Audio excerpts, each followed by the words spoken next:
Welcome. PVG Menon is among the best known names in the semiconductor industry in India. From economics to IT was quite a leap. When PVG worked first with CMC Limited and the European MNC Siemens. When he joined Analog Devices in the mid 90s, he was introduced to the concept of technology platforms, which has become very common in usage today. And he learned the ropes in running a global product line with teams distributed across the world. We will speak of how he led the India Semiconductor Association and the complexities of growing the industry in India. This is episode 90 of My First Job, the podcast that covers engaging career journeys. And every single one is full of twists, turns, and insights. I'm Venugopal Nair, the host of the podcast and CEO of Ideascape Communications, an advertising agency into branding, creative, and design. So settle in, sit back, and enjoy the conversation. PVG, welcome to the show. Hey Venu, thank you. Good to be here and looking forward. Wonderful. You said you grew up across several cities in India. So, which were the cities that were the early part of your, in schooling and college? Um, I think Delhi, I was born in Delhi. I've kept circling back to Delhi multiple times. My father was in the Air Force, so I've lived in Shillong, Coimbatore, Chennai, um Okay. a brief stint in Calicut, and then professionally, Bombay. It was still called Bombay in my first stint, Mumbai in the second. Okay. Bangalore, Bengaluru now. A brief time when it was Madras, not yet become Chennai. Okay. And yeah, I guess as they say, a Okay. rolling stone. Yeah, but what has your experience been? Have you made more friends or learned to make friends easier because you constantly shifted? Because that's another thing. Some people think that living in one place tends to grow deeper friendships, whereas there are people who say that no, it gives me the opportunity to make new friends in new places. So, what has your experience been? That's a difficult one, Vino. I guess, like a lot of people, I have a lot of acquaintances. The one Okay, advantage of shifting to multiple cities is that you can okay, strike conversations very easily. right, There's something, whether it's food, whether it's places, whether it's whatever, you can strike conversations. But if you ask me, really deep friendships, I have friendships going back not so much to school days, but to college days, and then right. early part of my working life, paying guest accommodation in Bombay when you live three Great people place in to a room. So I'm very privileged to have a few very, very good friends. And I wrote a post on this some time back. We had a reunion, maybe some of us were meeting after 15 years. And okay, as that song goes, those were the days, my friend, we thought they'd never end. So the conversation just picked up again. wonderful.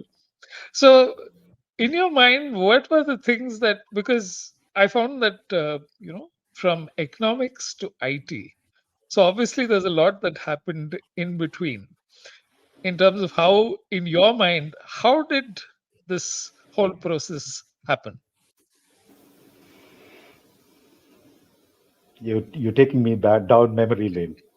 So, look, when I studied economics, I was at that time two things as a college student. You read Ayn Rand and Atlas Shrugged, and you're hell bent on you have a view of the world, and then you Right. study economics. And at that point, I thought I'll go join the Reserve Bank and eventually get into macroeconomics. Fascinated me, and so on and so forth. Um, and then one fine day, I see a ad to sell computers. Remember, these were Okay. the days when personal computers had two floppy drives, and you had the PC, the PC XT, and the PC 80. Yeah. Our generation will remember. Absolutely. And and they said, why don't you? So I went and got selected, sold a PC. I had no clue what it was, but we would go around with the magic words. We're selling an IBM PC compatible. Okay. Um, and then one fine day, see an ad for a technical writer, and all they said is you should have English literature graduates with good communication skills. Okay. So something in my mind said I can write and speak better English than some of the English literature graduates I know. So this was Yeah. in Madras. I go to Okay. the interview, and there was this lady from the US who was interviewing, and she asked me, "You're selling computers. Why do you want to come and be a technical writer?" I Okay. was, I think, all of 22 years old. So you say Right. stupid things when you're 22. And I told her, I think, madam, life behind the keyboard is better than life selling it. And I think that line got me hired. Uh, So, yeah, that was a wild ride. I did a lot of different things, did computer graphics, did technical documentation, worked on large projects. Uh, yeah, that was how economics to IT happened. so you got a sense of what the industry was about, even though you didn't come from an engineering background, you got soaked into the IT world of the time. I did. And, the one, if I can say, if I look back and say a one defining feature of uh, my professional career has been that I've been, an absolute um, voracious consumer of information. So in those Okay. days, I used to live in Bombay, and those of those of us who've been to Bombay or live in Bombay know that there's a stretch between VT railway station. You come down towards Fort and walk towards Churchgate, and there are all these guys who sell second-hand books. Yes. And I used to go and pick up all the, you could get those US magazines which are about 6 months old, Computer World, PC Right. Magazine, Byte, and I would buy all of those and I would voraciously read them. And I think Okay. self-taught plus the advantage of working in a large project organization like CMC in those days, it was a public sector, was that you had the privilege of working with absolutely fantastic set of people, and I would go Right. badger them with questions, and I think they would teach me stuff so that they could just get rid of me. So I would stop asking them questions. And That's another lesson. Be a pest if you want to learn. absolutely. Yeah. And yeah, so looking back, people say, "Oh, you burned the midnight oil," but honestly, it didn't feel like it. I was having so much fun learning new stuff Right. that, Right. yeah. So, what is the difference? I find this quite unique. The number of people who are curious and who just soak up the information versus people who plateau early on. In the sense, I learned something and then I'm comfortable not going deeper into something. Do you think it's part of that person's nature, or is it? Do you think it's a trait? Tough one to answer. I don't know. I'm innately curious. I mean, I'd love to talk to you about advertising. I wish I knew more about how you influence people, to go and buy soap X or soap Y or whatever. Uh, Right. Technology fascinates me. And more and more, I guess, because of the time I've spent in engineering related areas, I'd like to figure out how things work rather than and what is the effect of what they do rather than just use something. So yeah, curiosity Okay. has been something which has kept me going. I mean, you give me something nice to eat, I'll probably ask you how you make it. Don't ask me to repeat it. It's information filed away. The best I can do Okay. in cooking is make Maggie noodles. Great. So, how did analog devices happen? Oh, that was interesting. I was working for a company, and we had done the first multimedia project. Um, we were using a technology called digital video interactive, very old. I don't think it is around today. And somebody got into a conversation with me, one of the headhunters, and he said, "Hey, there's this company called Analog Devices." And remember, I knew the software part of things. I knew how to do projects. Um, those days, the hardware industry was considered a bit of a step down, and Okay. semiconductors. I think I first asked him, "How do you spell it?" And I asked him, why is it a semiconductor and why not a full conductor? So he said, "Hey, listen, why don't you go speak to the country manager of this company?" Okay. Coincidentally, analog devices was looking for people who could sell, who had experience in doing projects and could do solutioneering, as they called it. Because in the 90s, computer chips were sold with a data sheet. You had this Okay. 300, 400 page technical document which talked about voltages, which wire would do what, etc., etc. So I had this conversation. I had multiple conversations with Analog, and they talked about things like technology platforms, and that intrigued me because in those days, remember, this is what, 94, 95. Platforms, as I knew it, existed in railway stations. So I said, what is a technology platform? And got sufficiently intrigued to join. Um, and that was the first time I had, got involved in doing something which was global, managing distributed teams, dealing with global customers, all of that. So it was a fun ride. And I ended up taking over and establishing what is called the professional consumer or prosumer audio business for them. And in a space about 5.5 years, we had managed to sign on every brand name. Surround sound was just starting off, so Dolby AC3, DTS, all of that. So one had to learn about, um, obviously, audio technology, what is sound all about. One had to learn about digital signal processing. One had to learn about how um, design sockets were won in electronic products. And again, I would read, I would attend every trade show, walk around, and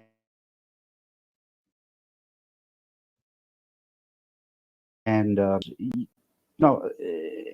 vividly remember what someone said. Um, when you're a product line manager for a large global corporation, there are three ways you look at things. One is obviously you look at your competition and what they're doing. You look at what your customers are doing, but you also look at what your customer's customer is doing. Okay. Because as a semiconductor company, remember that my design cycle to get a new chip out is a minimum of 2 years.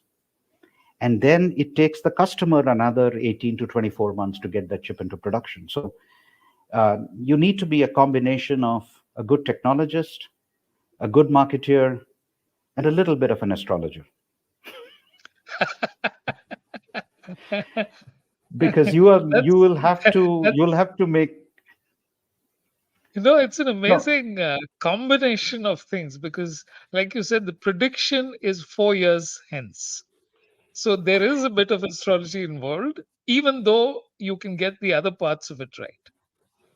Yeah, I mean, and let me say we've gone spectacularly wrong as well, and a lot of time, 25 years have passed. So many years ago, when MP3 was happening, you may remember it came with what was that company which used to rip music off Napster, CDs, Napster. yeah, And every single day you would wake up and hear somebody else has filed a case against Napster. right. And I remember at one of the trade shows, somebody came up to me and said, "Hey, there is this program called MP3. Would you do it for us on your chip?" And we went back, Okay. looked at it, and we said, "Okay, college students ripping tracks of CDs and getting sued. No, we don't want to do anything with it." 1 year later, we were scrambling to get MP3. So sometimes you go spectacularly wrong. Yeah. And I think torrents and Napster were among the defining technologies of how information and the network actually spread. Now, in retrospect, we can look at them as threat to established businesses. But I think back in the day, they really, even today, when I look at torrents, I wonder how this guy managed to do it, because it's like managing a crowded road and then saying, okay, I will literally figure out which piece in this broken file goes somewhere and how will it be Yeah. downloaded. When you look at the complexity of how that is managed and how practically every technology today rides on something which had to do with streaming or broadcasting or whatever, how did that initial foundation was that, which is amazing. But the hardware industry, you were among the people in India who was there in its infancy, because analog devices. So, how did things progress at the end of 5 years? What changed? So at the end of 5 years, what had happened was I had hit a certain plateau. The product line was very successful. The next step meant moving to the US.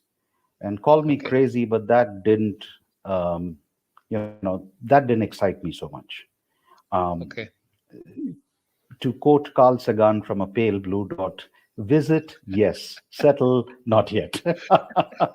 So, and then Philips came along, and Philips was an interesting opportunity because Philips was setting up a reuse technology group with silicon IP being reused.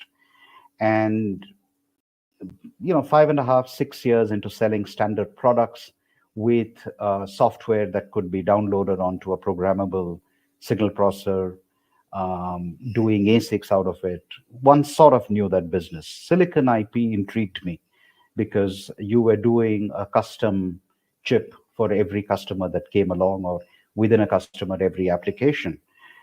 Second, the whole concept of a repository of that under a central technology office, and essentially spinning variations of your intellectual property, silicon IP, um, and doing a new chip. You could have 50 new chips out of one silicon IP, depending on how you built it around. So that sort of intrigued me, and I went from managing a family of um, two DSP families with variations, of course, to 11 processor families, I think 13 or 14 connectivity options. And okay. it was like going from, I don't know, one of these, as we would call it, tattagades who will give you idli and dosa and that's it, to To one of those restaurants which have 25 items on the lavish menu. menus. Great And analogy. and then you got into this whole complexity of the CPU would work with a certain bus. We supported three or four of those main architectures. So then you sort of start to drill down and say, this is my processor, this goes with this bus. If I have this combination, this is what works. And that was fascinating. And yeah, and then That's what kept the chance to the fabricate it either in our own foundry in France or in TSMC. So, let me ask you a very basic kind of question. What were these functions earlier performed by? How did semiconductors make a difference? Um, you How long do you want me to speak on this thing? I Yeah, I you also can have. speak for as long. I just want the audience to understand this, because they need to know that there was a shift. They don't understand the shift because in software you can figure out, okay, to some extent. Recently, I was telling people, until 2001 and the iPod came out, the device and the substrate on which you played the song were different. It's only when it You had converged that the whole thing changed. you remember the Walkman with all those cassettes, and we Yes, would have those cassettes. yes. We would all carry Buttons. a pencil so that we could spool the cassette. Yeah. Yeah. Yeah. So, if you can tell me, explain to students from college as to what was that change about So the we started with semiconductors. transistors, and so we started with transistors and then made way to microprocessors. Microprocessors became more and more complex, but there was a single central processing unit, so that had an arithmetic logic unit, it had memory, it had all of that. At some point in the um, early in the late 90s, early 2000s, the semiconductor industry figured out that you could put more than one CPU onto a single die, and the concept of multi-core came in. So in the 80s, there were, or even in the 90s, there were these supercomputers which had different, parallel processing. You would have multiple computers, and then you would figure out how to do this. Now you are shrinking everything into a single chip or into a single die. And I remember reading an IEEE article from, I think, sometime in 2010, 11, where a professor from Stanford wrote that the hardware industry has long ago figured out what to do, how to put multiple cores on a single die. The software industry still doesn't know what to do with more than one processor, right? Okay. Okay. This was the mid 2000s, and then of course software evolved. And today, if you look at the most ubiquitous computing device, which is a smartphone, you will be unlikely to find a smartphone which doesn't have at least four cores on it. And the software Wow. industry has figured out. So one of the cores is running the GSM stack, one is running something else. Your radios are being controlled. You've got multiple radios on it. You've got your Wi-Fi, you've got your GPS, you've got near field communications for payment options, contactless payments. And that is sort of how this whole thing evolved. And right now, Venu, we are in the midst of another transition. um, this is what I call the disaggregation of the semiconductor value chain. And Okay. till about 5 years ago, if you were a product company, if you were an Apple, a Samsung, a Huawei, um, you had no option but to go to a semiconductor supplier and ask them to give you silicon. You could participate in the specification process. But bear in mind, if you are an Intel, right, and Dell goes to them, Dell says, listen, I need functions 1 to 10. And Intel is not selling only to Dell. They have a lot of other customers. And they will Right. say, out of 1 to 10, I will give you 1, 2, 3, 4, 5, and I'll give you 9 and 10, but the others you'll have to wait until my next chip, which is 2 years from now. Okay. Once you get into consumer, it gets a little more complicated, because when you have brands like Apple, and Apple, I keep taking the name of Apple because look at the kind of innovations they bring around. Yeah. Then, if you are a consumer brand in a hyper competitive market, you need those functions to differentiate yourself from your competitor, who is anyway eating, at your market share, snapping at your market share ferociously. Second, you are writing a lot of software which is relying on these functionality to be available on the hardware, on the semiconductor chip. And therefore, at some point, these companies have said, what does it take to design a chip? We don't want to sell it to everyone else. We are not an Intel or a Qualcomm where we have, 2,500 customers. I need it only for myself. At the most, I'll take it across my product line from a phone to a tablet to a laptop. And then you say, what does it take to build a VLSI design Okay. team? And then you go, and in any case, even your semiconductor supplier is getting his IP from companies like ARM in the UK, ARM. They're getting their memory from the Rambus in the US. They're getting a connectivity from somebody else. So you go and talk to those same guys. Then you go to the foundry, the fab vendors like the Taiwan Semiconductor Manufacturing Corporation, or TSMC, and you negotiate pricing there. Now, that means the classical semiconductor model, where you go to a semiconductor company to get your silicon, and then you have designers who work on product design, that model has disaggregated. Okay. And that has enormous opportunities for India, because we are today one of the hotspots for chip design, embedded software. And this disaggregated model holds enormous potential for India. For all the students who are watching this program, I can't think of a better point in time in history to enter this industry.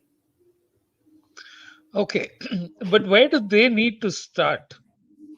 what are the things that they have to concentrate on when they exit from engineering if it's not part of the syllabus? So on the syllabus issue, good thing I think industry is now realized that we can't leave it to the colleges to do skill development. I mean, training. We need to be actively involved.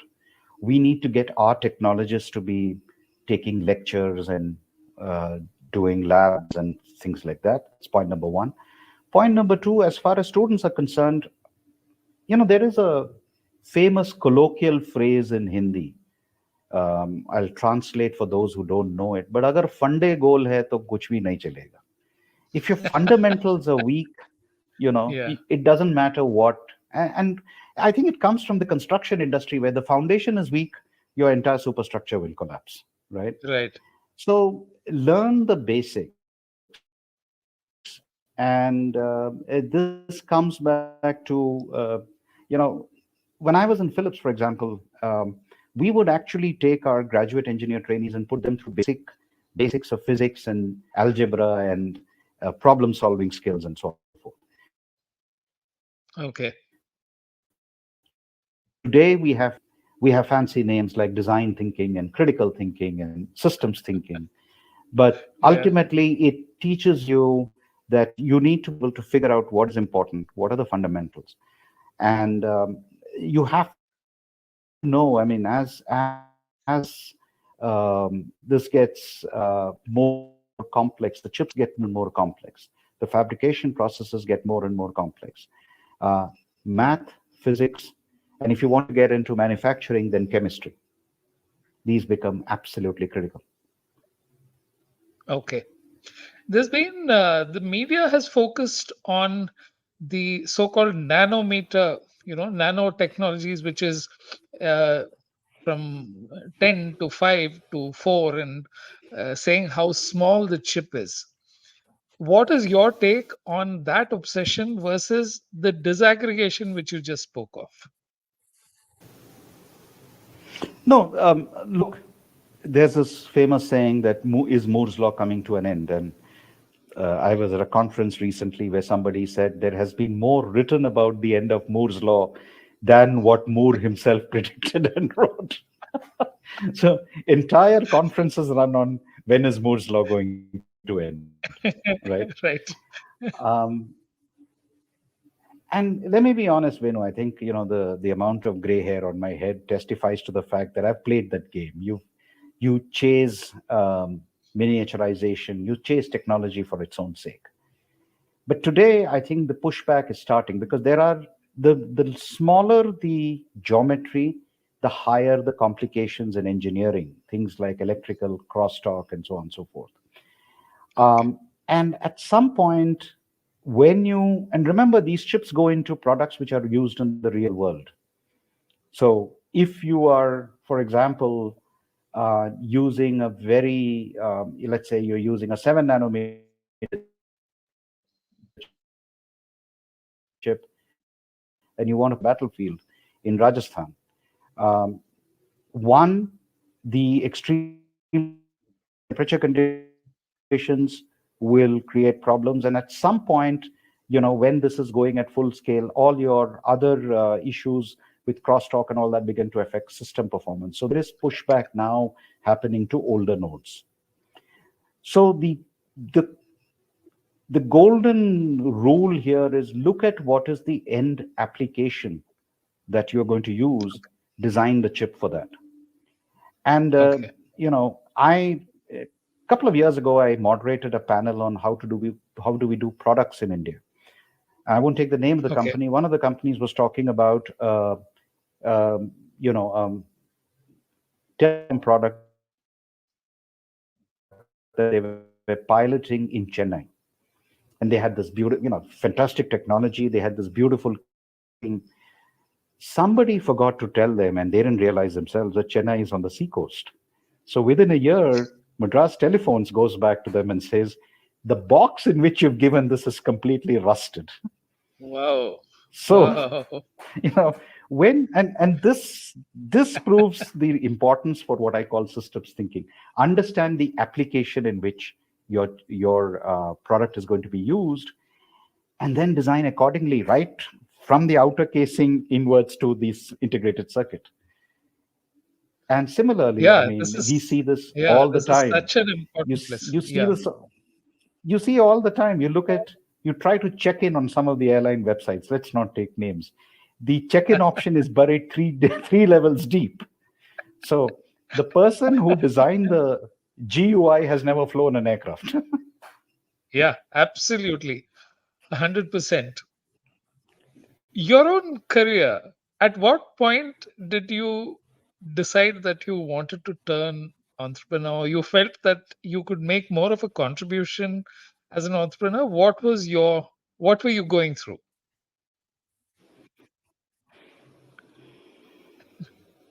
Okay. More about what is happening in Frankfurt and New York and London and Hong Kong and wherever else. You don't know what is happening in Delhi and Chennai and Bangalore and Mumbai and Hyderabad.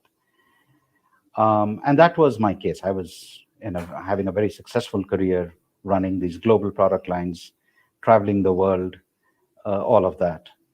And then the India Semiconductor Association was set up in 2004, and I was participating in it. I was working for Philips at the time. Philips was a member, and there were some market research studies that happened. I was part of the task force which participated, and all of a sudden I realized that the most happening place from a growth point of view was India, and I wasn't participating in that whole story. Okay.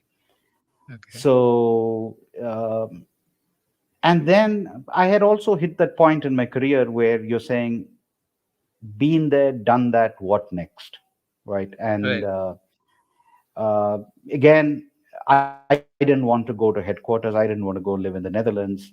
That was always an option. Didn't want to do that. I was also beginning to look at the macro numbers. You know, the whole fascination with macroeconomics never quite went away. And I Okay. was looking at these market research numbers, and I said, India is the biggest, most happening market. Look at our compounded annual growth rates. We are in double digits. None of the markets I'm selling into have those kind of numbers. Plus, there is that whole thing about, can I contribute something back home? Can I help to Right. uh, build something for India? And that was the trigger. And when I started off in 2007 on my entrepreneurial journey, I guess God was very kind to me. So the first several years were a dream run. And then Okay. 2010 happened. Okay.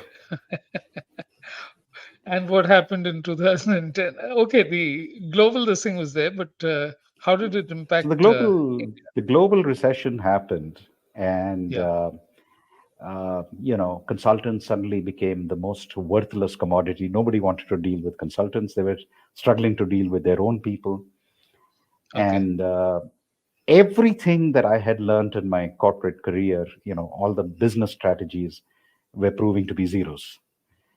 Okay. And that's why I often tell people I have two MBAs. One which I got many, many years ago from one of the academic institutions, and the second is an MBA from the University of Hard Knocks. And trust me, Venu, I'm still paying the EMI on that. And you can't decide when you're going to be enrolled or when you're going to graduate. Exactly. I'm now enrolled for the doctoral program. Yeah. I think anyone who's listening to this should understand that the career path is never going to be one seamless right to the top, no matter how it starts. Whether you start with an extremely high salary, because there's this obsession with saying what is it that you're going to earn first, without any idea of what delivering on that job means, which is where I think a whole lot of other issues come up. But we'll Yeah. I'll park that for the moment. The post 2010, what are the changes you're seeing now? Because yes, there is a rebound. You're beginning to see some level of interest, and India is definitely going to be a big player because our market is huge. So, what is it that you see changing out here? Couple of different things. One is, of course, as you said, the market is huge. I think also in the last 7 to 10 years, and I'm speaking for the electronics industry, right? We've built global scale capacities now. Um, if I were to try and capture this as a soundbite, I think we've learned to believe in ourselves. Earlier, we always needed that, you know, if I put it slightly derisively, we needed a white man to approve what we were doing. We needed that approval from overseas. You had a contract from the US, so therefore you knew what you were doing, right? Right. You could make a product and sell it in America, therefore you were successful. Today, I think that has changed. Today, the fact that, and there are lots of people who are saying, I will, make for India. Um, Yeah. But in the little piece of the woods that I am in, which is the electronics industry, I always say that I think of what I call as products that are conceived in India, designed in India, made in India, but sold and used worldwide. Yeah. And that adds a different dimension because then you're talking quality, you're talking packaging, you're talking, I mean, people need to realize that if you export and you're in the B2C business, cost of returns comes on you. People don't Yeah. realize that. So you will have to make sure that you build a product which is good enough not to get returned, not for performance issues anyway. Second, and I've written an article on this about the how we need to obsess with quality, and um, I quote, quote something. The first time I did a project, I won't name the company, one of the large engineering firms in India, and I had a board. I was carrying it to Hong Kong to demo to a customer. This was when I was in analog devices, and I got a badly dot matrix printed manual where they had not even bothered to change the ribbon, and I could barely read. My And God. And I'm at the airport. I call the project manager and I said, I can't read the manual. And he says, oh, take it to a Xerox shop and ask him to darken it. Oh Without God. realizing, here is a client at an airport waiting to catch an international flight, right? And many years later, I was with a large conglomerate. I was a one-man show operating out of Delhi. And I remember if I had to submit a letter to the government, I would painstakingly, I had no secretarial help, nothing, but I would painstakingly print the address and even the logo, take it on I didn't have, this was a one man show kind of office, Right. but I would take a white envelope, print, stick all this, and then give it. And I remember somebody asking me, why are you doing this? And I said, it doesn't matter. I can handwrite it, but there is an issue of what is the quality because you represent a multi-million dollar corporation. And the guy receiving it needs to know that it is coming from a company of that scale. So I think Yes. you have to have that obsession with quality. You have to understand that graphical user interface, the whole UX, as we call it today, the user experience, has to be Yeah. taken care of. Otherwise, it won't work. Sorry, Venu, you asked me a very, very pointed question. I gave you a long, rambling answer. It wasn't rambling in any sense of the word because these are the nuances that take a lifetime to learn. You can probably, find out about your job and function in the first 6 months. I keep telling people this, Yeah. but the nuances take a lifetime. And that is what builds the difference. It's not the Yeah. knowing the job. Yeah, I know what the job is, but how do you deliver and take it to a different level? I mean, what you just told me about disaggregation and how is it's going to change the market is not something that I could have got out of media, is not something that I could have got out of speaking to people who are obsessed with just one part of that chain. It's because you have both. You have that obsession with the small details and the overview. that this works. It's not, which I think people will have to learn when they do it for themselves. That it is never a question of, yes, you can take the middle path as far as a career goes, but execution, you have to figure out which way you want to. There are parts when you have to get down to the details and worry about that. There are times when you have to step back and then take the overview. Yeah. So you had mentioned that the creation of the fab is as complex. So it's not just repeating something. So if you could expand on that, because I know that's another thing that you're deeply involved with and you understand the problems from an execution perspective.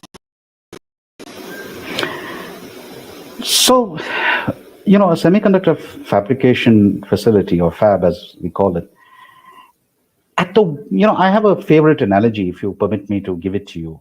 Um, and I always say that a country deciding to build a fab, whether it's in the private sector or public sector, doesn't matter, right? Country deciding to build a fab is like a country deciding to buy an aircraft carrier. Okay. At one level, an aircraft carrier is a large mechanical ship. I mean, if you look at the INS Vikrant, the new one, the second one, it's what, 45, 48,000 tons. It is a ship. And, it has its own uh, guns, it has its own missiles, it has radars, it has onboard aircraft and helicopters, and it has 1,500 people or so on board, men and women who run the ship. But and why would you buy an aircraft carrier as India? Why would you buy it? I mean, yes, you're a peninsula, so you have two long coastlines, but you don't buy an aircraft carrier just to defend your shores. I mean, you could theoretically have, if I can be permitted to use that word, a coast guard plus plus, right? You could have several ships, destroyers, which patrol the rivers. But it comes down to, do you want what is, and I'm borrowing from Clayton Christensen's words of blue sky thinking. Do you want a blue water navy or a white water navy? White water, where do you get Wow. white water? Close to the shore, right? Where do you get blue water? Outside in the deep sea. So the moment you say that I want to project my power and I am going to impose an exclusive economic zone, and my sphere of influence goes from the Red Sea on the west to the South China Sea on the east. Of course, a lot of countries in between will have objections to what you're saying. But then you say, hey, I'm India, I'm a subcontinent, I have the might to do this, and I'll flex my muscle to prove that I have the might. And that's when you go and buy an aircraft carrier. And when this large ship puts to sea, she doesn't sail alone. She sails as what is called a carrier battle group. So there are destroyers on the air, on the water, there are aircraft in the sky, there are submarines underneath, and there is a bubble created of about 150 square kilometers. If Wow. you are not authorized to be in that bubble, in the air, on the water, under the water, you will cease to exist, because this is a collection of ships and submarines and aircraft. If I may be permitted some hyperbole, they are looking for trouble. When they find it, they will engage. Right. Okay. Now let's come to a fab. At the core, a fab is a large, continuous process, highly polluting chemical factory. It's, the technology is esoteric. It is a beautiful technology. If you like technology, I can talk to you ad nauseum about nanometers and so on and so forth. But what is the input? There are large amounts of water, there are very poisonous gases, chemicals. The effluent that it creates is extremely toxic, needs to be treated multiple times, and so on and so forth. The product it makes is something without which society will cease to exist as we know it. Today, society as we know it, right from, a child is born, you give a rattle to the baby, and you have that electronic chip and a little speaker which goes, ba, ba, black sheep, have you any wool? Right? To the very sophisticated life-saving equipment in the, intensive care unit of a hospital, to the avionics on an aircraft, everything depends on electronics and that little computer chip. Second, COVID only accelerated the process. Society itself is getting digitalized, and digitalization means electronics is key to making it happen. So you need to have those fabs. Now, the fab in which you make it is enormously complicated. You take a fab of, let's say, there are clean rooms. A clean room is a place where temperature, humidity, dust, everything is controlled. If you look at the city of Delhi, Venu, 1 cubic meter of air will have 35 million particles of dust. 35 million. Wow. If you look at a clean room where we fabricate the chips, it is less than 10 per cubic meter of air, right? If you look at an operation theater where you and I, God forbid, have a surgery, that will have probably about 5,000 particles of air, of dust. So, one, you have to create that environment. This is not the show. I can talk about laminar airflows. If people are interested, I've written a series of articles on this, which is pinned to my LinkedIn profile. Second, you need to have very specialized piping for bringing in all these gases into the machines which will fabricate it. There is a very strict rule about how you do it. There are about anything around between 50 and 60 gases come in. Most of the pipes are double sided, so there is the pipe in which the gas goes, there is a vacuum column, there is another pipe shielding it, there are sensors in between to detect leaks. Some of these gases will explode on contact with oxygen. Wow. So you have to make sure there are no leaks. The water that comes in, we require enormous amounts of water. And the water that comes in goes through about 5 or 6 stages of purification before it can come into process. So Okay. probably the most pure form of water that any of us know is the water that we pour into the distilled water we pour into the car battery. This is far more pure than that. And No, the effluent that comes out is basically there's a little river flow coming out of the fab, and that has to be treated about 14 or 15 stages before it can be evaporated out. wow. So And enormous I'm glad you complication. started out with the aircraft There are carrier rules analogy. in which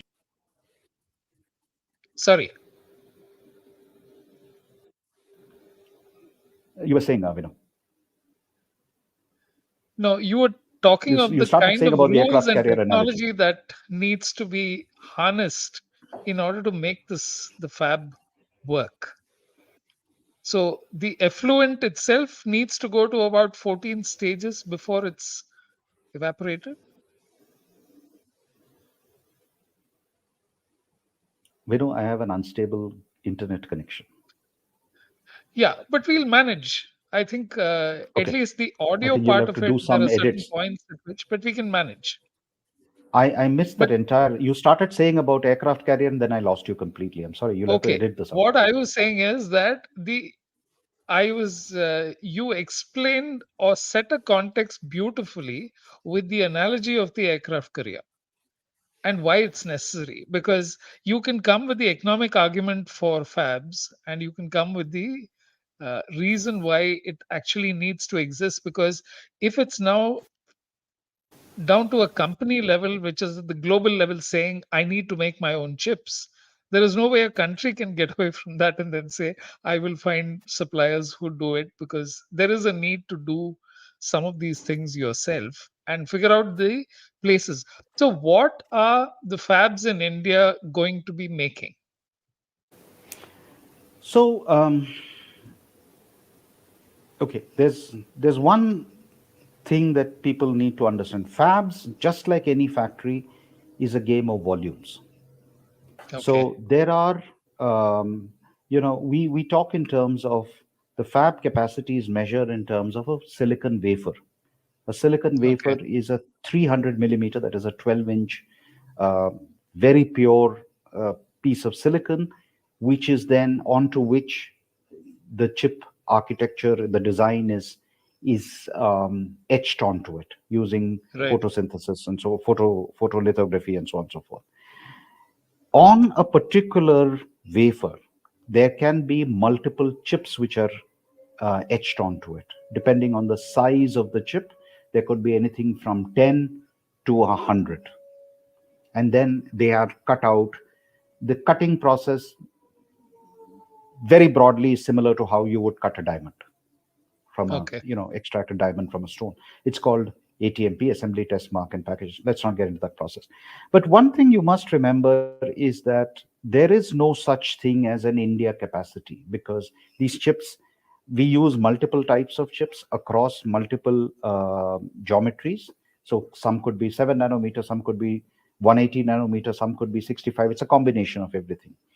A fab is designed to do a particular set of chips, Okay. and then it doesn't matter there, whether you're making a chip for a medical electronics application or for an automotive.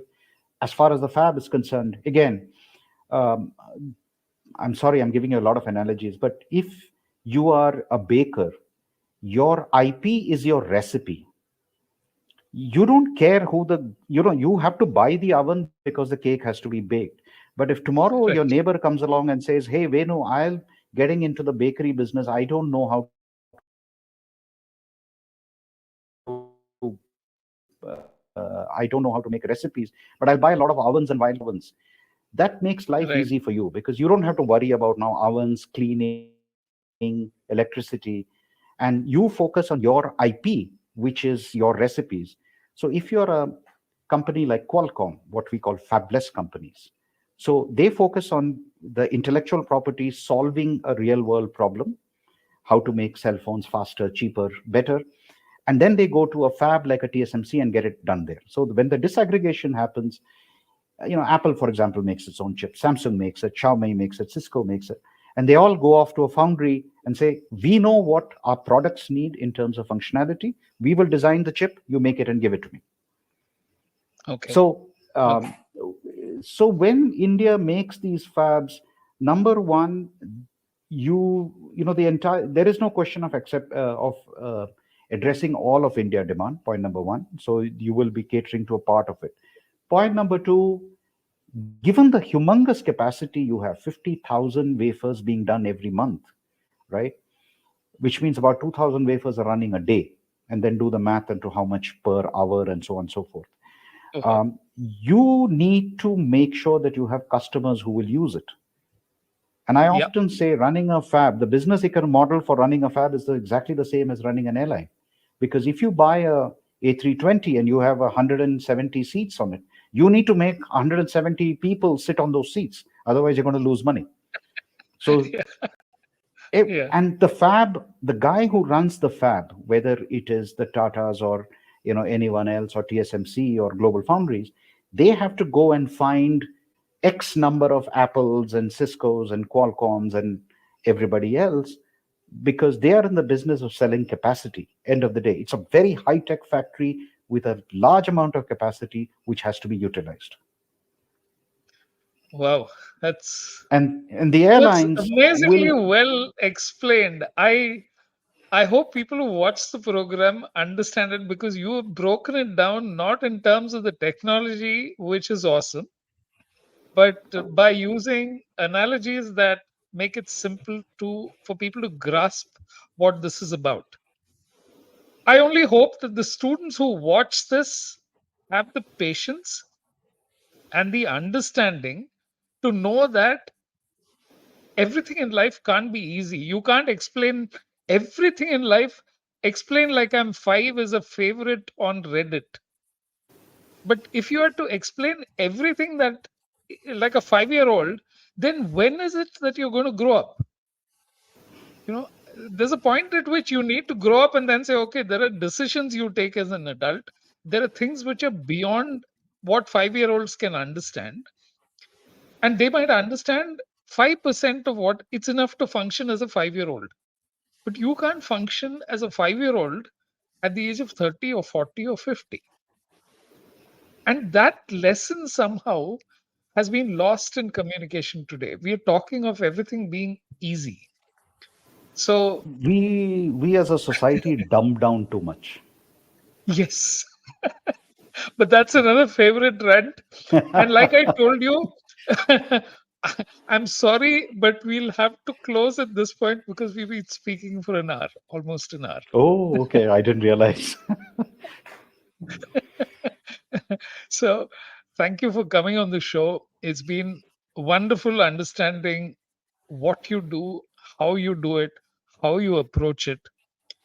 And you've managed to, combine everything, a personal journey, a professional journey, an understanding of what the market operates as. And this, I'm sure, is only the taste maker because I was very clear when we started out that we wouldn't be able to cover much ground. But I wanted this to be the point at which people came into this, saw it, and then understood the potential. Because you don't have to run after one profession alone. There's a lot you can do. So, is there a quote in closing that you would like to address the audience and leave them with? Oh, I'll always say that, you know, don't sit on the past, number one, especially to, people who have had early success. And people become complacent and across not just corporate life, but across society, we see too many people who ride on past successes. Yeah, And I don't know who said this. I read this on the internet somewhere that for a filmmaker, he's only as good as his last Friday opening. And I often say that you may have been a great performer in the past, but that doesn't mean that you will perform well today. yeah, So, my favorite, I urge all your listeners to go and find out that speech and listen to it.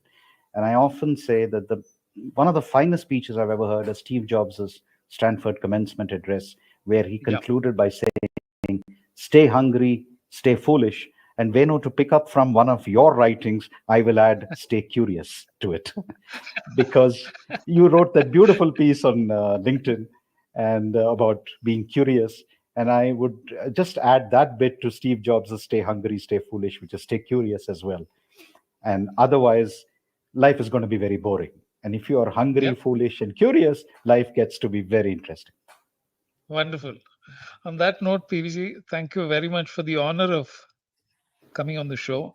It's been a pleasure. It's been an education. And there are things that I have understood because of how you explained it. Thank you for taking the time. Thank you. That was PVG Menon, who manages billion-dollar projects in the semiconductor industry. And he talked of what a great future there is for people who are willing to take that leap and understand what is involved. It'll involve work on your part, it'll involve work on understanding what this business is about. But doing that is where the change is going to come. Next week, we'll have another wonderful guest, another career journey. And thank you, as always, for listening.